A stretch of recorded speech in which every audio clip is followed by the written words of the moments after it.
Caros irmãos, sejam mais uma vez bem-vindos a uma breve reflexão sobre o Evangelho do dia.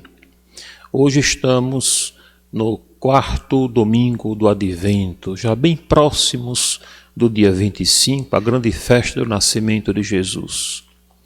E neste quarto domingo do Advento, a liturgia nos apresenta um texto do Evangelho segundo Lucas, que é bastante conhecido, lido diversas vezes ao longo do ano.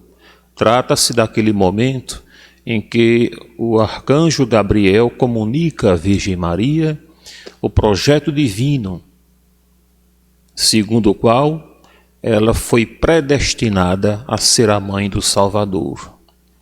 Lembrando aqui que a palavra predestinada não significa que ela tinha que forçosamente se tornar a mãe de Jesus.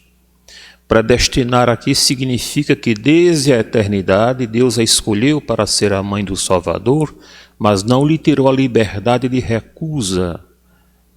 Vamos antes ouvir esse trecho do Evangelho, para depois fazermos um breve comentário visando iluminar o nosso dia a dia, nossa relação com Deus e com o próximo, a nossa espiritualidade. Recordo que, fora da liturgia oficial, a costumeira saudação, o Senhor esteja convosco, não é obrigatória, é facultativa. Vamos então, portanto, direto ao texto. É o Evangelho segundo Lucas, capítulo 1, versículos do 26 ao 38. O evangelista escreveu: naquele tempo, o anjo Gabriel foi enviado por Deus a uma cidade da Galileia, chamada Nazaré, a uma virgem prometida a um homem chamado José. Ele era descendente de Davi e o nome da virgem era Maria. O anjo entrou onde ela estava e disse: alegra-te, cheia de graça, o Senhor está contigo. Maria ficou perturbada com essas palavras e começou a pensar qual seria o significado da saudação. O anjo então disse-lhe: não tenhas medo, Maria, porque encontraste graça diante de Deus. Eis que conceberás e darás à luz um filho, a quem porás o nome de Jesus. Ele será grande, será chamado Filho do Altíssimo, e o Senhor Deus lhe dará o trono de seu pai Davi. Ele reinará para sempre sobre os descendentes de Jacó, e o seu reino não terá fim. Maria perguntou ao anjo: como acontecerá isso, se eu não conheço homem algum? O anjo respondeu: o Espírito virá sobre ti, e o poder do Altíssimo te cobrirá com sua sombra. Por isso, o menino que vai nascer será chamado Santo, Filho de Deus. Também Isabel, tua parenta, concedeu um filho na velhice. Este já é o 6º mês daquela que era considerada estéril, porque para Deus nada é impossível. Maria então disse: eis aqui a serva do Senhor, faça-se em mim segundo a tua palavra. E o anjo retirou-se. Palavra da salvação. Sim, caros irmãos, nós acabamos de ouvir um dos momentos mais importantes, não só da história do cristianismo, mas de toda a humanidade, uma vez que Deus se fez carne para salvar a carne, para salvar o ser humano, onde quer que ele se encontre. Nós falamos há pouco que a Virgem Maria tinha sido predestinada para ser a mãe do Salvador. É importante lembrar aqui que não se trata de uma predestinação cega, aquela em que todas as cartas estão marcadas e você tem porque tem que cumprir um projeto pré-definido. É importante recordar isso porque algumas pessoas têm este pensamento. Muitos cristãos pensam dessa forma. Existe até uma frase popular que diz que quem nasceu para ser pobre será sempre pobre, quem nasceu para sofrer sempre sofrerá. É a mentalidade fatalista, predestinacionista. Não é bem assim, absolutamente. No decorrer do Evangelho, nós entendemos que a Virgem Maria tinha a liberdade de recusar o plano divino, se assim ela quisesse. Tanto é que ela questiona: como vai ser isso se não conheço homem algum? Considerem que o Evangelho informa que ela estava prometida em casamento a um homem chamado José. Ela poderia ter dito: sim, eu entendo.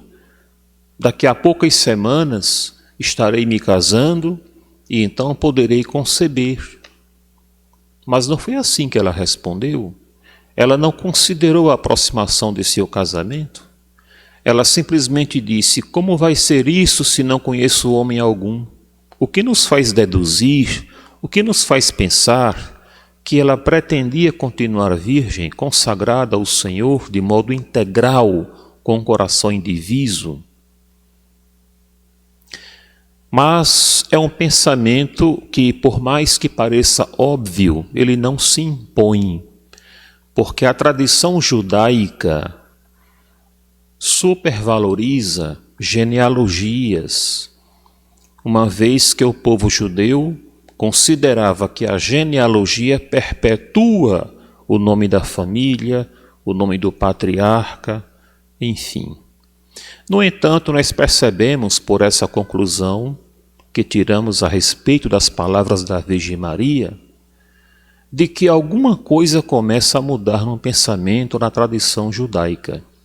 Nos diz um livro apócrifo é o nome técnico que se dá ao livro redigido mais ou menos nos tempos bíblicos, mas que, por não ter sido escrito por inspiração divina, não faz parte das Santas Escrituras, mas pode conter informações verdadeiras, ainda que misturadas com fantasias. Em um desses apócrifos está escrito que a Virgem Maria, ainda muito criança, mais ou menos aos 5 anos de idade, foi levada ao templo para ali viver consagrada a Deus. Talvez com a faixa de 15 anos de idade, essas datas não são exatas, são todas aproximadas, a Virgem Maria pretendesse continuar o seu voto de total consagração a Deus e o seu casamento com José, que ao contrário do que muitos pensam, era ainda jovem, possivelmente na faixa dos 25 anos, pelo casamento ia se tornar como que um guardião daquela virgem consagrada ao Senhor. Então, por essas considerações, nós entendemos porque ela respondeu: como será isso? Ela indagou: se não conheço homem algum. Então o anjo responde: não tenhas medo, Maria, o Espírito Santo virá sobre ti, o poder do Altíssimo te envolverá com a sua sombra. Portanto, Jesus Cristo foi concebido sem participação de homem.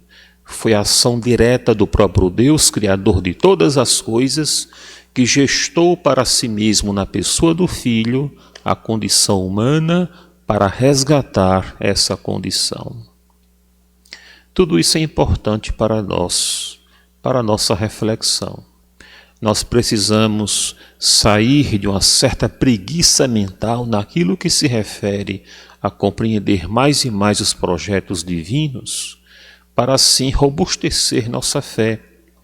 E o anjo continua falando que esse filho que nasceria dela reinaria para sempre sobre a casa de Jacó, isto é, sobre toda a descendência de Abraão.